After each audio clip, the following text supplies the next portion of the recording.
Hey guys, and welcome to Pheas Airsoft, where today I'm going to do a disassembly on this Double Bell AK023 or AKM full metal and wood.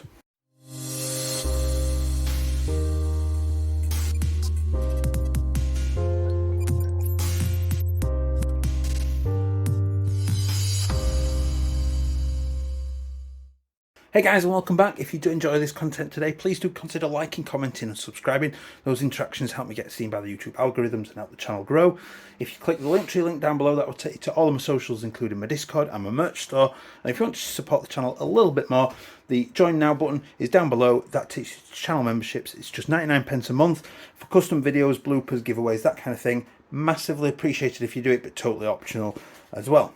So, hopefully you've seen the unboxing. If not, it is linked down below. And in this video, we're going to look at doing a disassembly of this AK for repair and maintenance. So we discussed already that the front is a 40mm negative, and you just push in the pin and it will unscrew. And then coming back to the handguard, we've just got a little catch here that we just flip up, and the handguard literally just comes away as easy as that. Next, we've got a little tiny grub screw, because of course we have got a little grub screw in there. Now I should, in theory, be able to lift this handle up. There is just a little flip handle there that should allow it to be free moving, but we've also got the grub screw there as well. So we are going to have to loosen that grub screw, because this whole assembly needs to come forward so that we can access more and more parts back here to get this off. So we're going to start with T6. I've got my precision bits here. Let's just try it with a T6. It was a T6 and wasn't on very tight either. I'm just loosening that off, and that comes forward, and that allows the handguard to come out. Now at this point it is on this gas rod, so what I can do is just pull the gas rod out, lift that down, and there goes the handguard there, and it's got a little metal clip like that in the front right there. So put that out of the way. Next thing we're going to do is we've got a little grub screw in there that we're going to undo, and then we've got a pin here which has got the teeth on this side that we're going to punch out, and another pin here which we're also going to punch out teeth on this side again to release this block. What I'm going to do as well on here is I'm going to remove the top cover, and then I'm going to lower the selector. I'm going to pull this button. Oh, that's nice, a nice touch that the button, when I manipulate it, right, the button's actually screwed onto the rod for that. Is that a T6 as well? Feels like it is, and it is. So now I can push the rod out of the button and release it. I can take the rod out, and then the charging handle comes back and lifts out, and it just drops back in right here just behind the selector and slides along like that. So I can take that out of the way, get that out of the way. So I'm just going to first of all loosen this little grub screw up here with my T6. That's loosened out of the way. I'm just going to go off camera, and I'm just going to tap these two pins out and then come back. That was the button just falling out of there. It just drop in and out. So that pin is just coming out now. The back pin came out much easier. I'm just going to push those out. Now, so this front pin was there. This teeth were on this right hand side. The back pin, again, the teeth were on this right hand side. That one came out much easier. That now allows this front assembly to wiggle free and loose, go down there, giving us yet another grub screw. That one is not going to be a 6. Is it going to be a 7? Nope, but it's an 8. That's a 10, typical. Tell you what, I have got, that's T6.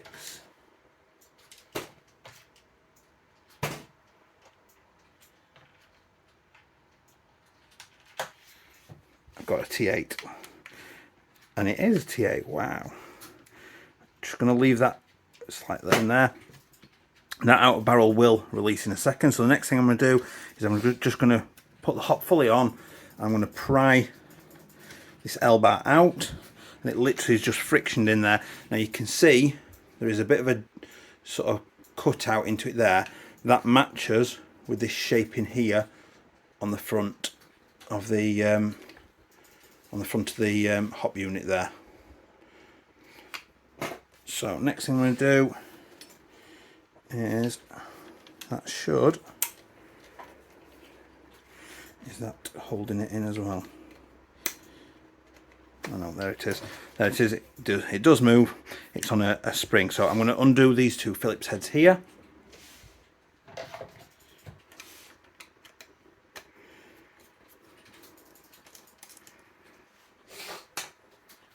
One, make sure you're keeping the screws where you know where they've come from. Two, now that should be released. Turns out that's a double groove screw, because of course it is. So there we go, sprung straight out. So that was actually double grub screwed. So there's one barrel, outer barrel. There's our actual barrel, which comes out now. Again, make sure that you keep the spring on the barrel, and we'll put the hop fully on. So there it is, fully on. So there we go. Now that was, with the tiniest adjustment, was easily able to hop 2 5s out to some crazy distance. Now it does look like it's pretty dirty in there as well. Just get to focus on this. It is looking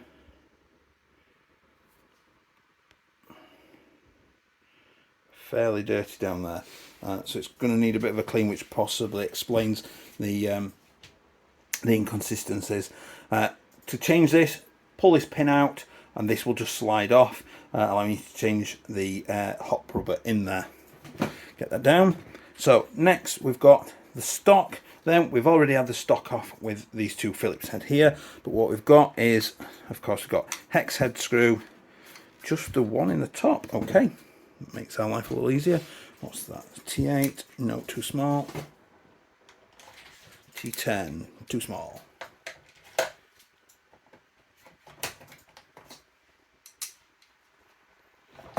Now I've gone to a Torx 15 to do this Allen key screw, and it's actually because I prefer it. They don't tend to round as easily if you use the Torx head screws. Now there is just one screw, and it's coming out quite easily and nicely. There is space in there if you needed to route to the stock there. There is the opening there for you to do that. Oops, damaged the stock some more. And then to get the gearbox out, we've just got a Phillips head on the end here. Put that down.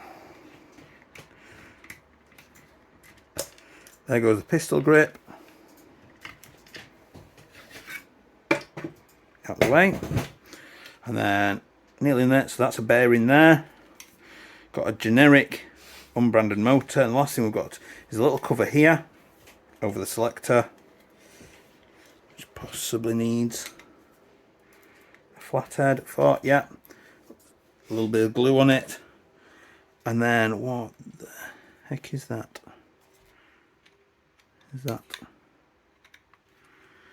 That then needs basically some pliers to get to, some grips. So I'm going to try it with my needle nose to get these off.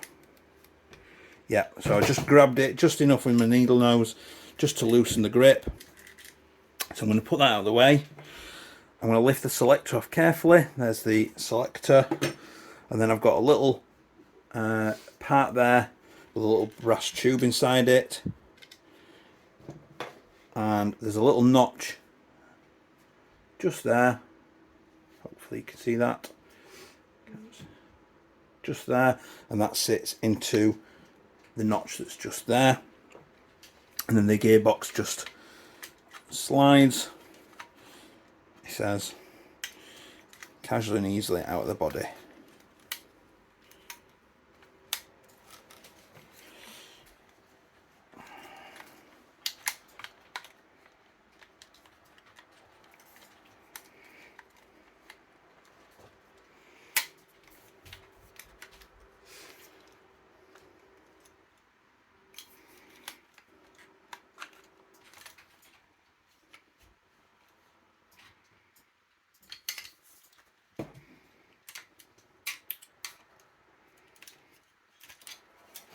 Now what I've had to do is just get a screwdriver just in there, just to pry it open enough to just let this come out past the body. Now what I didn't do is I didn't put it at this side because I don't want to damage the cylinder and potentially catch on the piston. So I'll just obviously be careful of that. And what I can see there is that, I don't know if I've caused that or what, but the selector was not on the right teeth setting by the looks of it. So it should be. That's safe, and these teeth should sort of marry up all the way down and round.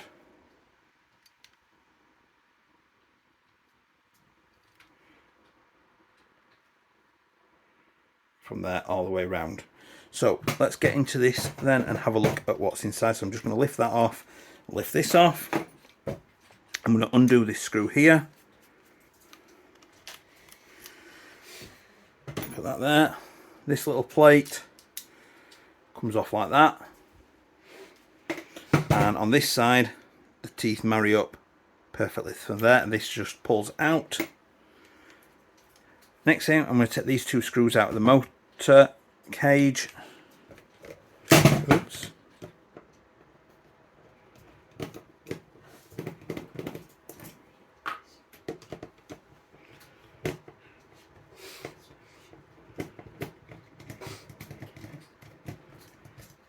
Like that.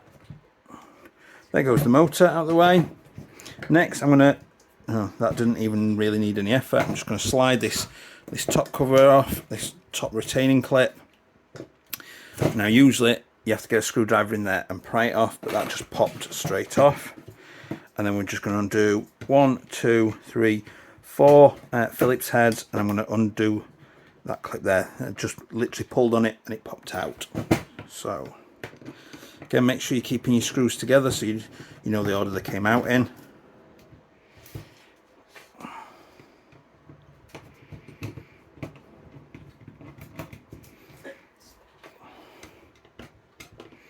In fact, before I do that, just realised we didn't do the quick change spring, so I'm just going to push that in, and it's literally, oop, that was the spring guide firing out. So there's our spring, and I'll change that spring for the other spring. There's a metal spring guide with bearing on it as well to help the spring and spring health. Now we can finish off. Also helps with disassembly if all that compression's gone.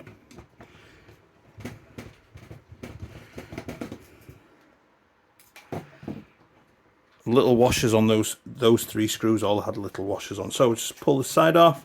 So we have got bearings throughout. Not much in terms of shimming, but that is again, that's impressing me. Right, let's pull that back. There we go, rotate the gear set out of the way. So that is a vented cylinder. That was an aluminium air nozzle, which is great. That's pretty good. We've got a fairly nice looking cylinder. That is a double O-ring aluminium piston head as well. And a full metal rack piston with angle of engagement sorted as well, and excellent compression as well. That is actually really impressive. Other than that, you won't need to fix anything in terms of compression in there. That's really good, and we'll try it with the air nozzle on as well. So what I'm looking for is when I push this in, there should be as much, wow, I can't even get that in very far. So the compression with the air nozzle is excellent, really good. I am happy with that. So the gear set is a fairly standard looking gear set, nothing overly special. Not particularly any evidence of shimming as such, but it didn't particularly sound bad from the chrono and things like that.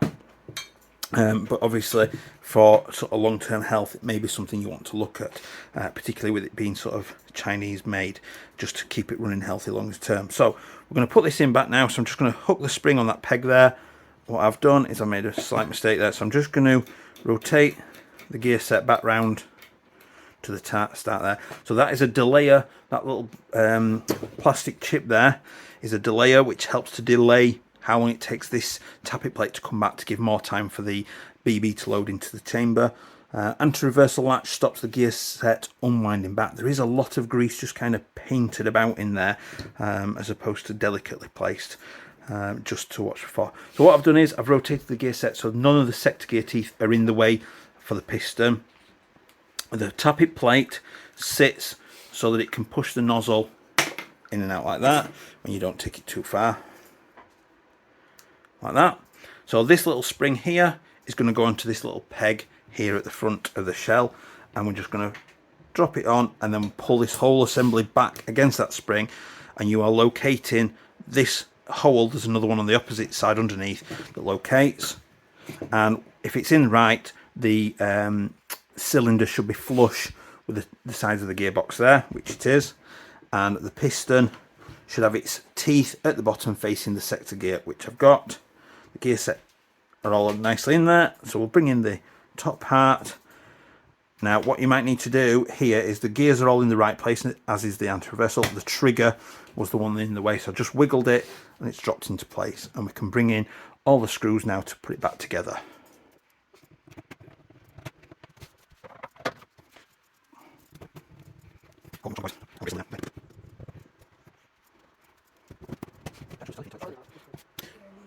Right, next thing I'm going to do is I'm just going to drop that motor back into there, and this sort of angled bit here goes on the back there, and bring the two motor screws back in.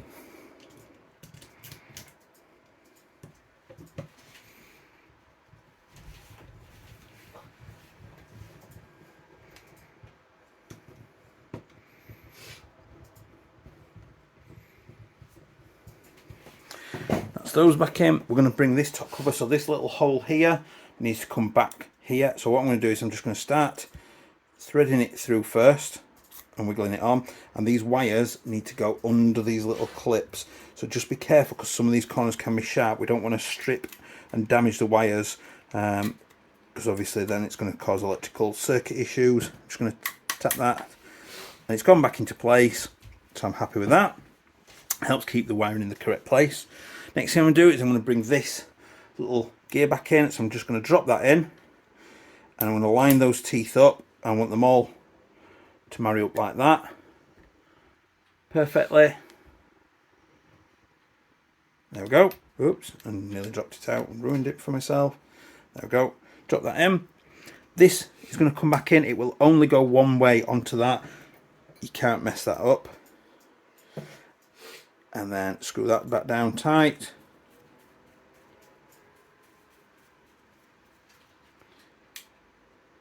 That's done. Next thing I'm going to do is I'm going to swap this spring for the other spring.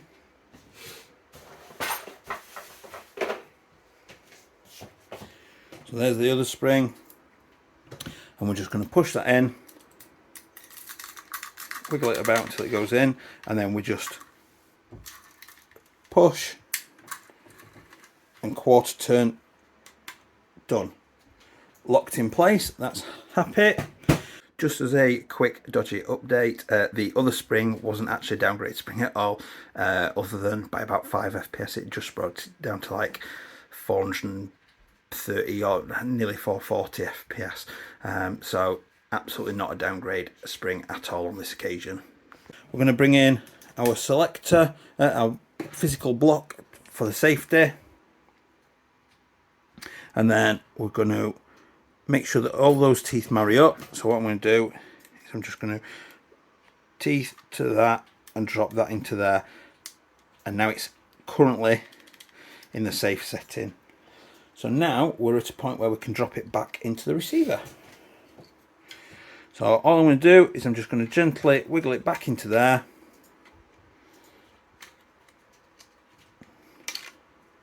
and I'm keeping hold of that selector set up because I don't want it to lose its positioning. I want it to still be in safe, which it is still in safe.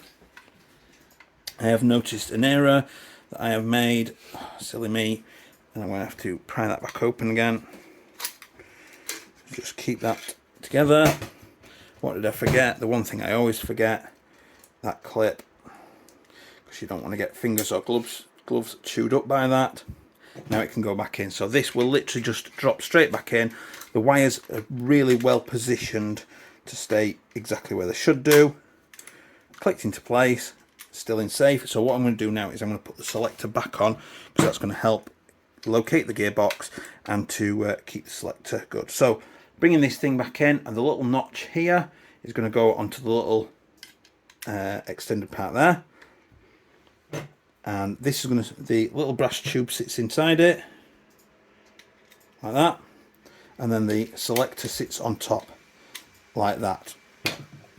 We're bringing the screw now. Initially I'm just going to tighten this down with just my fingers. Oops.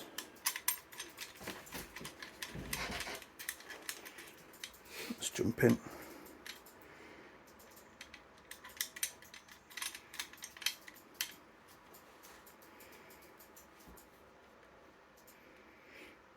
Now I'm just going to leave that finger tight for now while I locate several other parts to secure this down. We'll leave the stock for now. I don't need the stock on just at this minute.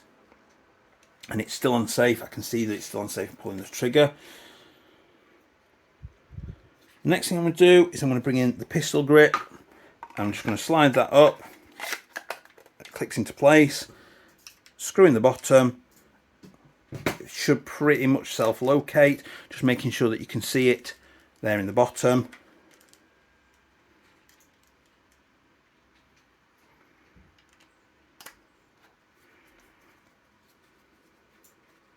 You should feel it sort of pulling on the gearbox a little bit. I felt the gearbox being pulled down. So we've now got perfect. Things are looking good.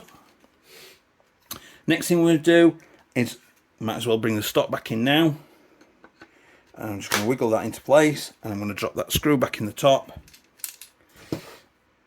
with my Torx 15. I'm going to screw that down. Nice and secure. Next thing we're going to do is we're going to bring in the hop and barrel.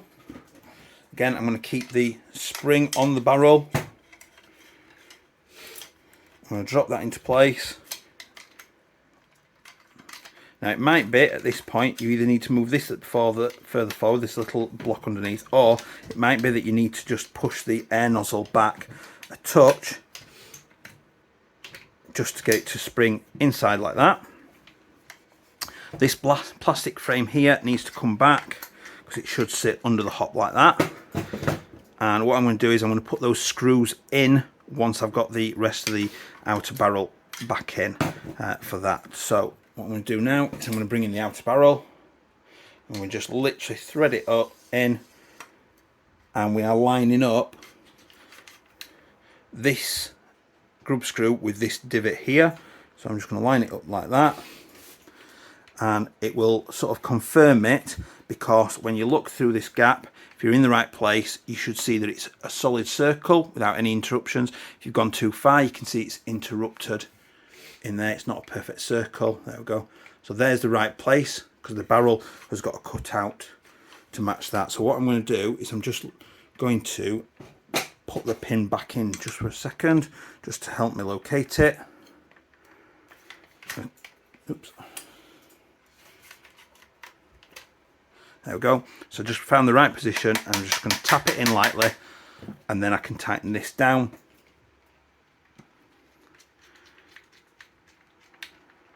So I've tightened that one down, so that's not going anywhere. And I'm going to bring the other one in that was on top of it.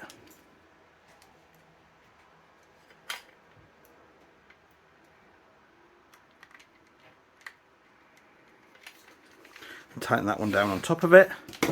Perfect. Now that that's in, and that's all spring compressed back against the gearbox, now I can bring in these Phillips heads.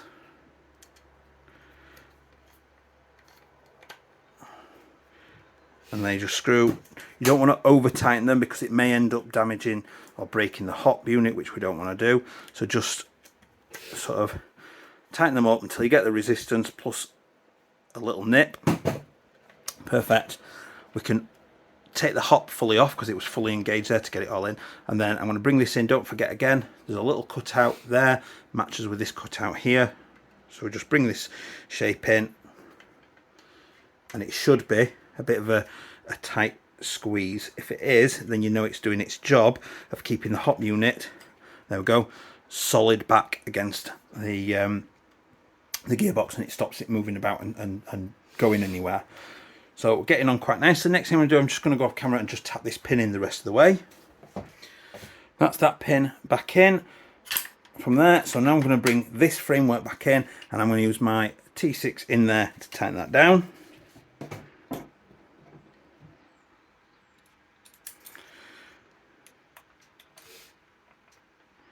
Again, this is another one that you know you're in the right place. Now, because you should be able to see the straight through there. Mine's not quite in the right place, so I'm going to undo that. I'm going to put the pin in first, and then I'm going to do the grub screw again. So I've just loosened that grub screw off. I'm going to neaten that up, and I'm going to put that pin in now off camera, just because I need the leverage to tap it in properly. So that pin's back in. Now I can tighten that grub screw down. That just helps stop any sort of wobbling, because it was a touch wobbling there. Next thing I'm going to do is I'm going to bring in the lower handguard, plug it in like that. This upper frame comes in, wiggles about, there we go. And the first thing I'm going to do is I'm going to drop that lock handle down, then I'm going to tighten that screw down. Now all the while I'm doing this, I'm pulling back on this frame just to keep it, there we go, keep it pulled right back to give compression so that it minimises any wobbling on there. Next thing we do then is we're going to bring in the upper handguard, and what I've done there is there is like a little spring there that just show you rolls away like that. It sits like that, and it just creates a bit of tension against the body just to keep things as snug as possible. So I'm just going to feed that in like that, and then the handle comes round and locks in place nice and solid. Spin it around. Now what I can do is I can bring the gas rod back in, and I just feed it through the hole in there, feed it through the hole in there, and then it sits in that holder there, nice and simple. I'm going to use my needle nose pliers just to tighten this down.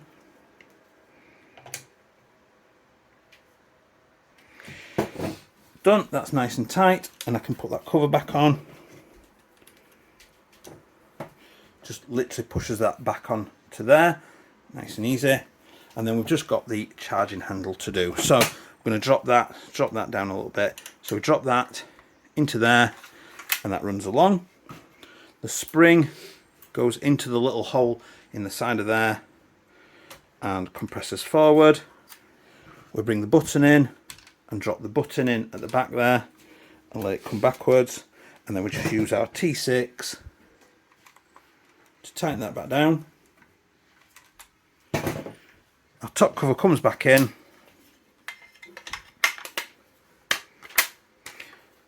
We make sure that it's still unsafe, and it is. And that's it. We're done and dusted. We have fully disassembled and reassembled to help you with repair and maintenance. I hope that's been helpful to you. Please do remember to like, comment and subscribe, and I will see you next time. Bye.